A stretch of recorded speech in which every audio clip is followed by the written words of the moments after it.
Достар, баршаңызға сәлем. Бүгін сіздерге әйелдерге арналған ырым тиымдар туралы сөйлесетін боламыз. Видеоны көрмес бұрын маған подписка жасап, лайк қоюды ұмытпаңыздар. Қазақтың ырым тиымдар жүйесінде келін әйел әдебін сақтауға бейімдейтін ырым тиымдар мол. Мәселен, жаңадан босанған әйел үйге кірген итті қумайды, егер қуса тістері түсіп қалады.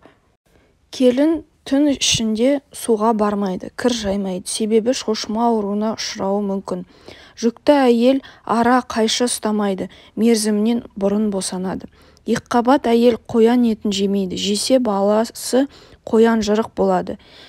Келін төрге шықпайды, төрге қонақты немесе отағасының орны. Екіқабат әйел түсік тастамас үшін етегін түйіп қояды. Аяғы ауыр келінге ырымдатып отқа май құйғызғанда от ағарып, ұзын жанса ұл бала болғаны, қызарып жанса қыз бала болады деп ұғынған.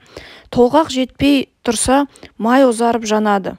Адамның келіншек отырған жақтағы аяғы үйіп қалса, ол екіқабат екенін ырымдайды. Жаңадан қайнатқан сабынды жоғары қойса, ол үйге түскен келін өркөкірек болады.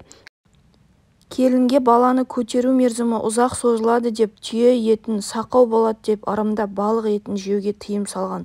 Екіқабат келін арқан аттамайды, аттаса баланың кіндігі мойнына оралып қалады.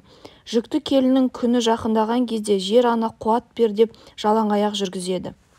Бала кіндігіне оралып қалады деп екіқабат әйелге ине жіп ұстатпайды. Әйел еш уақытта еріне қол жұмсамау керек, күш көрсетіп таяқ ала жүгірмейді деп ырымдаған. Әйел еш уақытта ұрысқанға тілдеп бетке түкірмейді. Бұлай істеген әйелдің ақ некесі бұзылады, өзіне өзі талақ болады деп ырымдаған.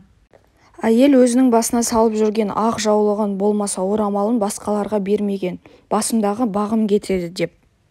Ене келін түскенде ұл немерелі болу үшін оған ырымдап алғаш сойылған малдың ұлтабарын жегізеді. Жүкті әйел болса біреудің үйіне өз дастарханынан апарған дәмді қыз тауып қоям деп жемейді.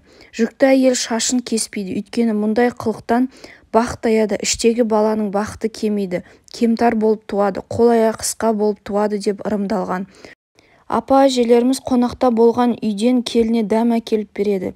Әйтпесе дәметкен балалы жас келіншектің төсі ісіп кетеді.